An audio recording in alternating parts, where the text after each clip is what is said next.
તમે light bill લેવા આવ્યા છો કે બંદૂક લઈને બધાને ડરાવવા આવ્યા છો અહીંયા? હા, લાઈટ બિલ ઉભરાવા આવ્યા છે. આ બંદૂક લઈને? હા, ઓફિસથી મોકલા.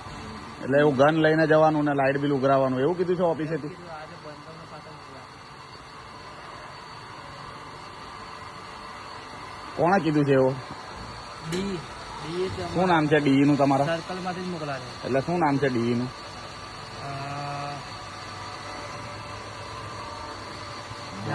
બારિયા સાહેબ છે. બારિયા સાહેબે કીધું તું આવું ગન વાળા પોલીસ વાળા સાથે લઈને જાઓ લાઇટ બિલ ઉઘરાવા. અમારે બધાને મોકલાયા છે. તમને મોકલ્યા છે પણ ગન લઈને જવાનું બંદૂક વાળા પોલીસ વાળા સાથે રાખવાના એવું કીધું છે લાઇટ બિલ ઉઘરાવા માટે? લાઇટ બિલ લેવા આવ્યા છો કે ડરાવા આવ્યા છો બધાને? લાઈટ બિલ લેવાયા છે. તો પછી આ ગન વાળા પોલીસ વાળા સાથે રાખીને